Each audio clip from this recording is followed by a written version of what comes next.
તો ફ્રેન્ડ્સ મેં પરોઠા બનાવવા માટે મેં અહીંયા છે ને લોટ લઈ લીધો છે. એમાં આપણે નિમક એડ કરી દઈશું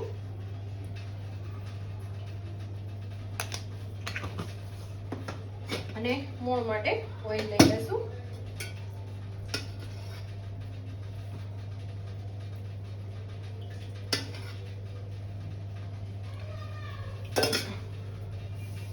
અને આપણે મોણ મિક્સ કરીને લોટ બાંધી લેશું. તો આપણો લોટ બંધાઈ ગયો છે. હવે ઢાંકીને એને રાખી દઈશ કે રેસ્ટ આપી દઈશ. હવે આપણે મસાલાની પ્રિપેરેશન કરી લઈશું. તો ફ્રેન્ડ્સ અહીંયા છે ને મેં વટાણા છે ને બોઇલ કરવા માટે મેં મૂકી દીધા હતા, જે અંદાજે છે ને 3 કપ જેટલા છે. તો એકદમ સરસ બોઇલ થઈ ગયા છે. હવે આને આપણે પાણી છે એ નિતારી લેશું. તો અહીંયા પેન આપણે મૂકી દીધી છે. એમાં આપણે 1 મોટી ચમચી ઓઇલ લઈશું. હવે એમાં હાફ ચમચી આપણે જીરું એડ કરશું. જીરું આપણું ક્રેકલ થઈ જાય એટલે આદુ મરચાંની પેસ્ટ એડ કરશું, જે થોડા વધારે પ્રમાણમાં લેવાની છે. 2 મિનિટ માટે આપણે બોઇલ કરેલા છે વટાણા તેને એડ કરી દઈશું. એને પણ આપણે સાતળી લઈશું. ગેસની ફ્લેમ છે ને મીડિયમ કરી દેવાની છે. અને હવે છે ને મેં રૂટિંગ મસાલા એડ કરી દઈશું, જેમાં ચપટી જેટલું હળદર પાવડર, હિંગ પાવડર, 1 મોટી ચમચી ધાણા જીરું,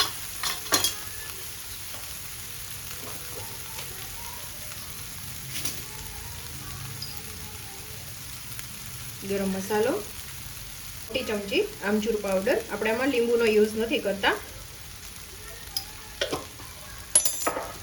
સરસ રીતે મિક્સ કરી લઈશું.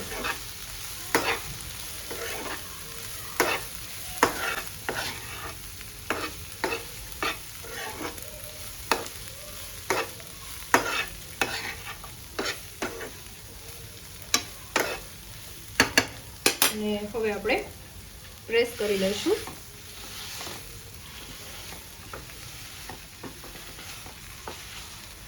તો એકદમ સરસ રીતે પ્રેસ થઈ ગયો છે. હવે એમાં છે ને ચણાનો લોટ બાઇડિંગ માટે આપણે એડ કરી દઈશું, જે 1.5 ચમચી છે. અને સરસ રીતે મિક્સ કરી લઈશું. અને ફ્રેન્ડ્સ મેં છે ને વટાણા બાફવામાં મેં નિમક એડ કર્યું હતું, પણ ચણાનો લોટ એડ કરેલો છે એટલે એ ભાગનું નિમક એડ કરું છું. ફ્રેન્ડ્સ જો તમે લોકોએ બાફવામાં એડ ન કરેલું હોય તો ચણાના લોટ છે એનું અને નોર્મલ જે વટાણાનું બંનેનું નિમક સાથે જ તમારે એડ કરવાનું. અને હવે સરસ રીતે મિક્સ કરી લઈશું. આપણે ભરપૂર માત્રામાં ધાણા ભાજી એડ કરશું અને ફરી સરસ રીતે મિક્સ કરીને ગેસ ઓફ કરી લેશું. અને રો ટેમ્પરેચર પર એને આવવા દેવાનું છે ફ્રેન્ડ્સ. તો ફ્રેન્ડ્સ પરોઠા માટે આપણો લોટ છે એકદમ સરસ રીતે રેડી થઈ ગયો છે. હવે એના લુવા કરી લેશું આપણે. તો ફ્રેન્ડ્સ આપણે એક લુવો લઈ લેશું પહેલાં, અને એને છે ને આપણે નોર્મલ કેમ પરોઠા કરતા હોય છે એ જ રીતે કરવાનું છે. આલુ પરોઠા જે કરતા હોય છે ને એ રીતના આ રીતના છે ને વાટકા જેવો તમારે છે ને શેપ આપી દેવાનો. હવે એમાં છે ને આપણે ઓઇલ કરી દઈશું અને ઉપરથી થોડો લોટ એડ કરી દઈશું અને સ્ટફિંગ આપણે એડ કરી દઈશું. સ્ટફિંગ છે ને ફ્રેન્ડ્સ હંમેશા રો ટેમ્પરેચર પર આવી જાય ને પછી જ તમારે લેવાનું છે. હવે આ રીતના નોર્મલ આપણે રાઉન્ડ કરી લઈશું. વધારાનો લોટ છે એ રિમૂવ કરી નાખશું અને આ રીતના છે ને એને પ્રેસ કરવાનું છે ફ્રેન્ડ્સ, થોડો એવો લોટ એડ કરીને.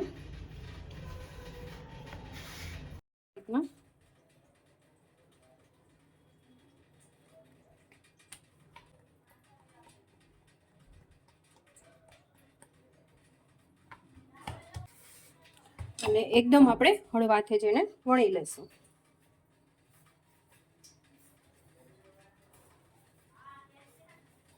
અને ઉપર ફ્રેન્ડ્સ તમારે જો આદુ મરચાના કટકા અથવા તો કાળા તલ એડ કરવા હોય તો તમે એડ કરી શકો છો. અહીંયા હું ખાલી છે ને ધાણા ભાજી જ લઉં છું.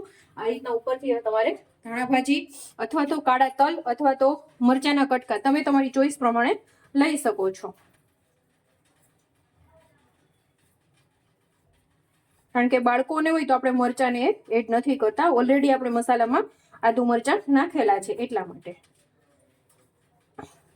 અને તમે કાળા તલ પણ લઈ શકો છો, પતલું પણ નહીં અને એકદમ થીક પણ નહીં, એ રીતનું આપણે વણી લેશું. અને અહીંયા આપણી લોટી છે એ પણ ગરમ થઈ ગઈ છે, તો હવે આપણે રાખી દેશું એમાં. ત્યાં સુધીમાં આપણે બીજું વણી લઈશું.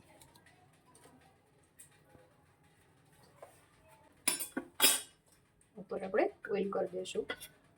તમે બટર પણ કરી શકો છો.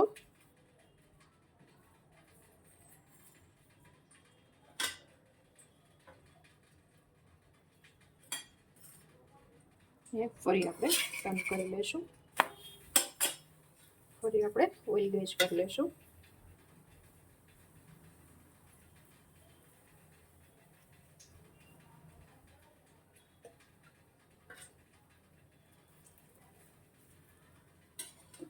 ફરી આપણે ટર્ન કરી લીધું છે.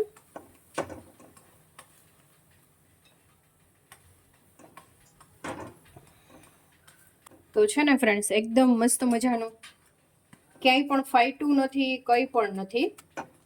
તો આ રીતના તમે વણશો ને તો એકદમ સરસ પ્રોપર થશે.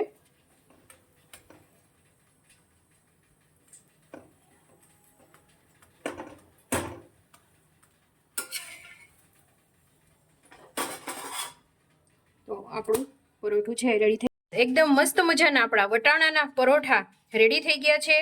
તમે જોઈ શકો છો, એકદમ જુઓ પડવાળા અને કેટલા સરસ બન્યા છે ફ્રેન્ડ્સ.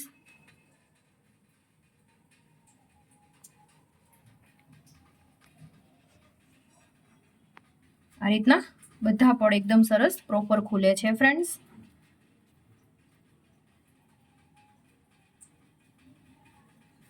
જો છે ને. તો આઈ હોપ કે આજનો વિડીયો તમને પસંદ આવ્યો હશે ફ્રેન્ડ્સ. વિડીયો થોડો પણ પસંદ આવ્યો હોય તો લાઇક, શેર અને સબસ્ક્રાઇબ કરવાનું બિલકુલ ભૂલતા નહીં. તો મળતા રહેશું નવા કુકિંગ સાથે. ત્યાં સુધી જય શ્રી કૃષ્ણ.